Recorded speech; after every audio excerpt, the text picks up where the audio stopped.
ദേശീയപാതയുടെ നിർമ്മാണത്തിൽ ഒരുപാട് പ്രശ്നങ്ങൾ ഉള്ളതായി തോന്നുന്നുണ്ട്. കാരണം എന്താണെന്ന് വെച്ച് കഴിഞ്ഞിട്ടുണ്ടെങ്കിൽ വ്യത്യസ്തമായ കരാർ കമ്പനികളാണ് ദേശീയപാത പല റീച്ചും എടുത്തിരിക്കുന്നത്. നിർമ്മാണത്തിലൊക്കെ ഉള്ള വൈരുദ്ധ്യം കണ്ടാൽ തന്നെ നമുക്കറിയാം.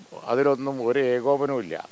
മാത്രമല്ല, ഈ നാട്ടിൽ കേരളത്തിൽ ജീവിക്കുന്ന നാടൻ ബുദ്ധിക്ക് ഇവിടെയുള്ള എൻജിനീയർമാരുൾപ്പെടെ പറയുന്ന പല സാങ്കേതിക പ്രശ്നങ്ങളും അവഗണിച്ചാണ് ആ പാത പോകുന്നത്.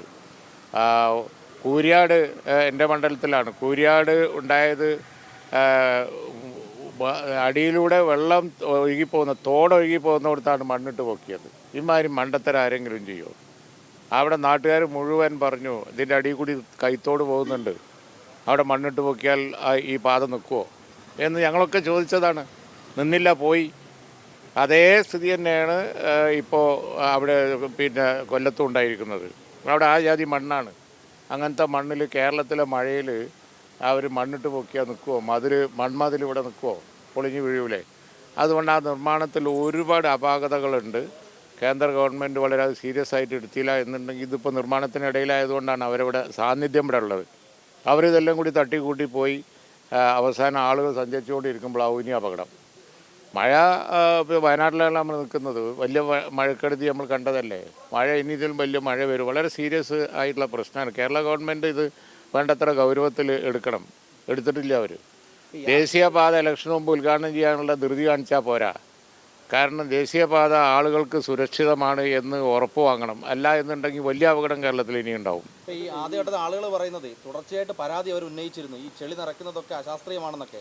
ഇതൊന്നും നോക്കാനൊരു സംവിധാനം ഇല്ല എന്നാണ്. ഒരു സംവിധാനവും ഇല്ല. ഞാൻ എൻ്റെ മണ്ഡലത്തിൽ കൂരിയാട് കണ്ടതല്ലേ. ഒരു സംവിധാനവും ഇല്ല. അവർ മണ്ണ് അങ്ങോട്ടേ നിറക്കുകയാണ്. ഏതാ മണ്ണെന്നും കൂടി നോക്കുന്നില്ല. കൊല്ലത്തെ മണ്ണ് വളരെ ലൂസ് മണ്ണാണ്. അതൊക്കെ അങ്ങനെ കുത്തി നിറച്ച് പോയാൽ മഴ പെയ്താൽ അതങ്ങ് ഒലിച്ചു പോവും.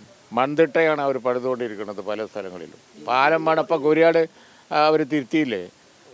ഇപ്പോൾ മലപ്പുറത്തെ വേങ്ങരയിലെ കൂരിയാട് അവർ തിരുത്തിയില്ലേ. അവരിപ്പോൾ കാലുമ്മലാക്കിയല്ലോ. നേരത്തെ ചെയ്താൽ പോരായിരുന്നോ? അതേ പ്രശ്നം കേരളത്തിൽ പല സ്ഥലത്തും ഉണ്ട്. ഉറപ്പായിട്ടും വേണ്ടി വരും. അല്ലെ ഈ റോഡ് നിൽക്കൂലല്ലോ. അടുത്ത ഇത് പൊട്ടിപ്പൊളിഞ്ഞ് കിടക്കുന്നിടത്ത് മഴ ചെയ്താൽ വീണ്ടും മുഴുവൻ ഒലിച്ചു പോകില്ലേ. ഇത് വളരെ അശാസ്ത്രീയമായ ഇങ്ങനെ സംഭവിക്കുന്നതിന് പിന്നിൽ എന്താണ് ഈ സാഹചര്യം എന്ന് പറയുന്നത്? ഇതിപ്പോൾ നിർമ്മാണത്തിന്റെ അശാസ്ത്രതയാണോ മറ്റെന്തെങ്കിലും ഉണ്ടെന്ന് വിചാരിക്കുന്നുണ്ടോ മുസ്ലിം ലീഗ്? അല്ല, നമ്മൾ ഇതിൽ നിർമ്മാണത്തിലെ അപാകത എന്ന് പറഞ്ഞ് തള്ളാൻ പറ്റുമോ? ഉത്തരവാദിത്തപ്പെട്ട എത്രയും സാങ്കേതിക വിദഗ്ധന്മാരും അതുപോലെ തന്നെ കഴിവുള്ള എൻജിനീയർമാരും ടീമും ഒക്കെ നിരന്ന് നിൽക്കല്ലേ. വലിയ ടെക്നോളജിയാണല്ലോ. ഈ റോഡിൽ മുഴുവൻ വലിയ ഹൈ ടെക്നോളജി ഉപയോഗിച്ചിട്ടാണ് വർക്കൊക്കെ നടക്കുന്നത്.